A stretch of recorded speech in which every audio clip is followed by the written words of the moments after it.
D'habitude, je vous demande comment vous allez, mais là, je pense que la réponse est toute trouvée. Soit vous êtes supporter du Bayern, et dans ce cas-là, vous êtes aux anges, soit vous êtes supporter du Barça, et dans ce cas-là, vous êtes choqué. Je suis pas forcément supporter du Barça, mais je suis assez choqué par ce qui vient de se passer ce soir. Après Rome, une remontada 3-0. Après la remontada de Liverpool 4-0. Cette fois-ci, c'est une humiliation pour le Barça contre le Bayern. Alors, est-ce qu'on a vu un Barça catastrophique? Est-ce qu'on a vu un Bayern magnifique? C'est une question à laquelle je vais essayer de vous répondre. C'est parti.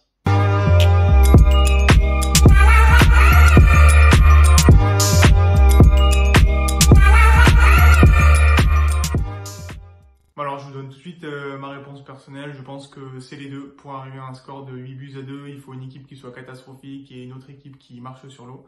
Alors, on va voir la prestation du Bayern et celle du Barça à la loupe. Et on commence par le Barça. Parce que pour moi, si le Bayern a autant dominé, c'est parce que le Barça a attendu d'un bâton gigantesque pour se faire battre. Donc, on va essayer d'aller voir ligne par ligne, joueur par joueur, qu'est-ce qui s'est passé. Pour moi, ça commence par l'entraîneur, Quique Setien, que ça je connais pas forcément beaucoup, qui livre ce soir une composition assez étonnante, avec une équipe un peu découpée, Vidal en 10, alors qu'on n'a pas trop l'habitude de le voir, je crois, à cette position-là. Une équipe assez défensive, ce qui n'est pas trop l'ADN du Barça. Et donc ça va vraiment pas bien se passer en première mi-temps. Et deuxième faute de Setien pour moi, c'est qu'à la mi-temps, il ne change qu'un seul joueur. Et donc bien sûr, la faute n'est pas uniquement la sienne, mais je pense qu'il a une part de responsabilité dans cet échec. Au niveau des joueurs, on va commencer par la défense. Pour moi, ça a été catastrophique. J'ai rarement vu une prestation défensive aussi mauvaise. Alors peut-être que le Bayern a aussi été très très bon, mais quand je vois les errements défensifs de certains joueurs, et moi je prends pour cible en particulier Semedo ce soir, c'est pas possible. En quart de finale de Ligue des Champions, tu t'appelles Barcelone, c'est pas possible de faire autant d'erreurs et on va les revoir un petit peu en image. Donc je vais essayer de reprendre but par but l'ensemble des erreurs des défenseurs de Barcelone. Il y en a un sacré paquet. Après bon, ça engage que moi. Donc sur le premier but, on voit que Semedo en bas à droite, il est très en retard sur son adversaire direct qui arrive du coup derrière à centrer assez facilement. Sur le centre, Alba il est vraiment en retard sur Müller, ce qui permet à Müller de faire un 1-2 avec Lewandowski pour ensuite marquer un très joli premier but. Sur le deuxième but, Semedo perd la balle avec un autre partenaire et sur la contre-attaque, on a Gnabry qui arrive à décaler Perisic puisque Piqué s'efface malheureusement. Et donc Perisic qui masse un but en force. Sur le troisième but, là pour le coup, je mettrais la faute plutôt à l'anglais qui se fait prendre en fait de vitesse par Gnabry. C'est vrai que Gnabry est un joueur très rapide, mais il aurait peut-être dû prendre plus de précautions. Sur le quatrième but, Semedo perd la balle. Finalement, ça donne un centre de Perisic. De l'autre côté, Alba est en retard. Kimmich récupère la balle et sur le centre, l'anglais est pris de vitesse par Müller. Donc là, on a une erreur de 3 défenseurs différents qui amènent un but. En deuxième mi-temps, le cinquième but vient du côté gauche de Semedo où Davis honnêtement joue un peu avec lui et le dribble de manière assez impressionnante. Sur l'accélération ensuite de Davis, il n'est pas attaqué par Piqué qui essaye de couvrir son côté, mais il y avait un joueur derrière lui. Donc je pense qu'il aurait dû aller sur Piqué. Et finalement, on a De Jong qui se fait prendre par Kimmich et un nouveau but encaissé pour le Barça. Sur le sixième but, Semedo se fait encore projeter par Coutinho cette fois-ci, qui centre et Lewandowski se retrouve seul au deuxième poteau, abandonné par l'anglais pour placer une tête et inscrire un sixième but. Sur le septième but, j'y reviendrai plus tard, Messi perd la balle, ne défend pas. Et finalement, on a Coutinho qui arrive à récupérer la balle sur un décalage de Müller, crochette, Piqué, qui est trop loin de Coutinho, et marque un septième but.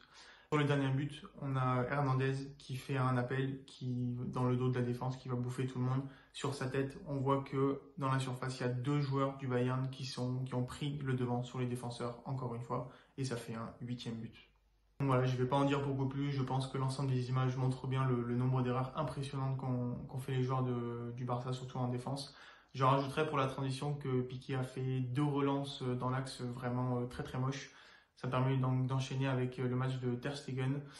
J'ai pas envie de lui jeter complètement la pierre parce que quand tu es gardien et que tu as tes 4 défenseurs qui font tellement d'erreurs, c'est vraiment difficile de livrer une bonne prestation parce que tu n'as pas confiance dans les relances sur tes défenseurs. Mais je ne peux pas enlever à Ter Stegen 2 choses. La première, c'est d'avoir forcé le jeu court, alors qu'il aurait pu justement, pour faire remonter le bloc du Bayern, tenter plus de jeux longs vers Suarez, qui a plutôt un bon jeu de tête, même si c'est vrai que Boateng a un très bon jeu de tête en défense côté Bayern.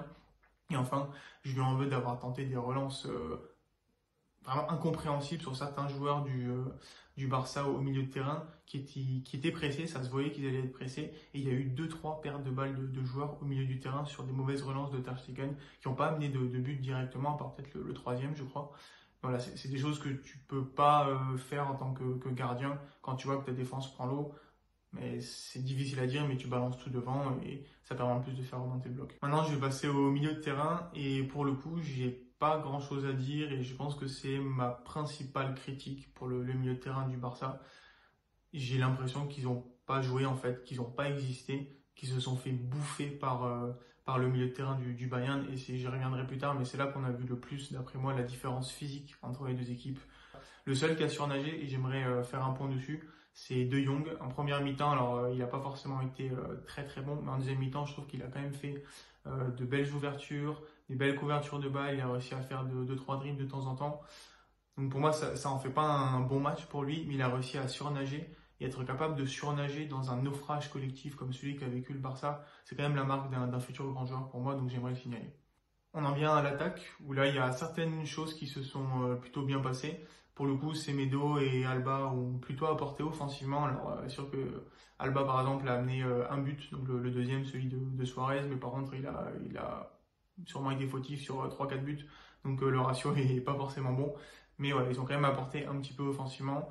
Suarez a marqué un beau but en crochetant Boateng, j'y reviendrai sur Boateng. Et le premier but, c'est un contre son camp sur une passe dans le dos de la défense du Bayern. Voilà, offensivement, le Barça aurait pu faire mieux. Il faut quand même pas oublier que au début du match, à un partout, Messi fait poteau. Donc voilà, ça aurait pu se passer autrement. Le poteau n'a pas tourné en la faveur du Barça.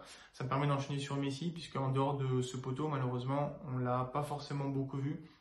Il faut dire que pour moi, il avait peu de chances de faire de grandes choses, puisqu'il était très souvent pris à deux. Il a réussi à faire certaines différences. Il a fait son match en attaque. Il n'a pas fait un bon match d'attaque, un match normal. Mais là où j'ai envie de le mettre en flop plus tard, c'est que mentalement, pour moi, il a complètement craqué. En tant que capitaine, il se doit d'essayer de remotiver son équipe. À 4-1, il peut se passer encore des choses. Le Barça met un but en début de seconde mi-temps, ça fait 2-4. On ne sait pas ce qui peut se passer. Tu as besoin d'avoir un leader technique, un leader psychologique qui puisse remotiver ses troupes. Alors, c'est pas le rôle de Messi, mais je pense que ce soir, il aurait dû outrepasser un petit peu sa personnalité pour relancer son équipe. Alors maintenant, on va quand même un petit peu sourire. Voilà, on pleure pour les joueurs du Barça, mais on peut sourire pour les joueurs du Bayern parce qu'à côté de la prestation catastrophique du Barça, on a une prestation vraiment magique des joueurs du Bayern. Alors d'abord, je voudrais saluer la qualité technique et physique des joueurs du Bayern. Physiquement, ils ont bouffé les joueurs du Barça, notamment au milieu de terrain. J'avais vraiment l'impression de voir le Bayern jouer contre une équipe de U20 et je pense que je suis pas le seul. Techniquement, il y avait beaucoup de relations entre les joueurs. Le premier but le montre bien, puisque Müller, dans une position assez difficile, arrive à remettre sur Lewandowski, qui lui met directement en première intention.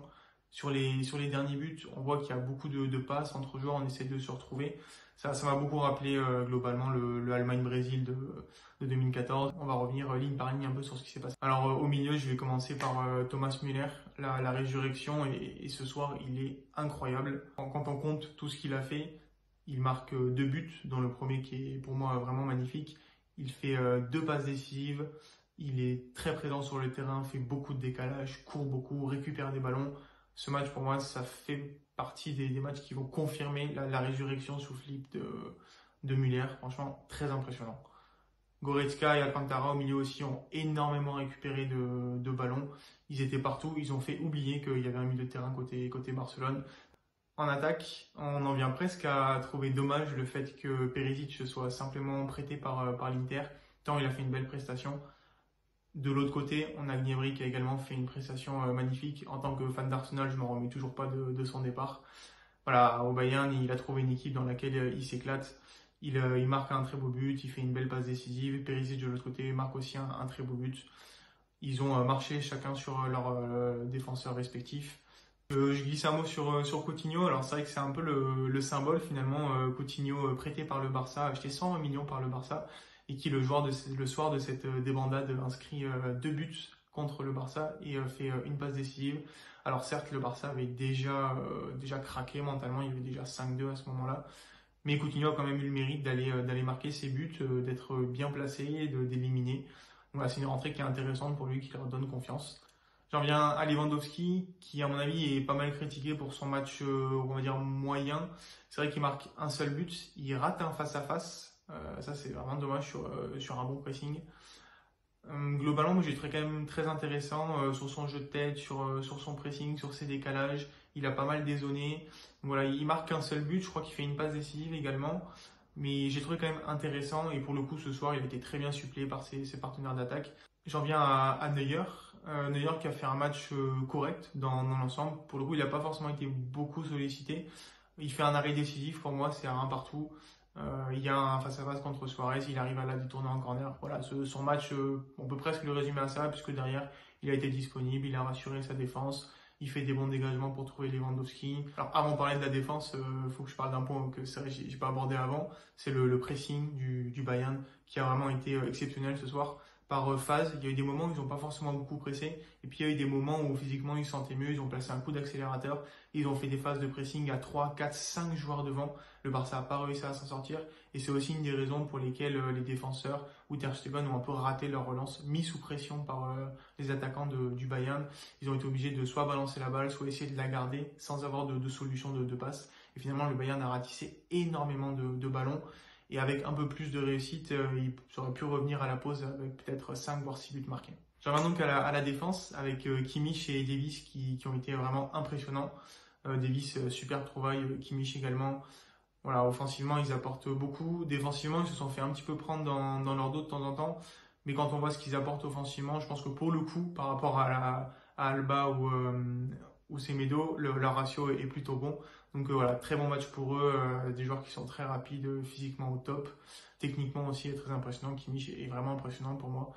Donc voilà, rien à dire, très belle prestation. Attention à la défense quand même. Donc j'en viens à la défense qui pour moi est le gros point noir côté Bayern ce soir. Donc c'est vrai qu'on a Alaba qui joue pas forcément à son poste et ça fait qu'il a eu des déplacements assez difficiles à certains moments, notamment celui sur le premier but du Barça où à mon avis il se positionne un peu trop en arrière et donc voilà, avec son pied il ouvre trop et ça fait un but contre son camp, c'est un peu dommage.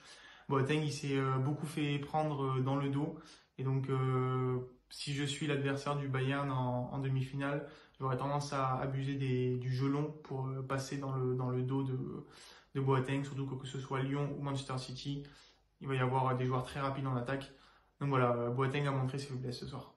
Donc j'en viens rapidement parce que la vidéo passe vite quand même à mes tops et mes flops. Donc pour résumer, de toute façon, c'est assez facile. Dans les tops, je mettrai Müller, forcément.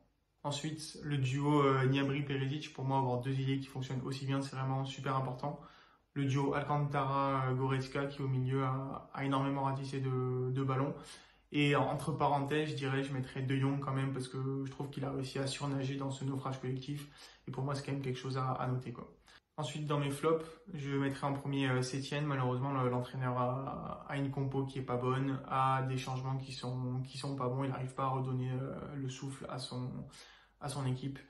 Avec lui, je mettrai la défense du Barça qui a été catastrophique. Pour moi, je les mets tous ensemble. C'était une catastrophe. C'est mes deux en tête.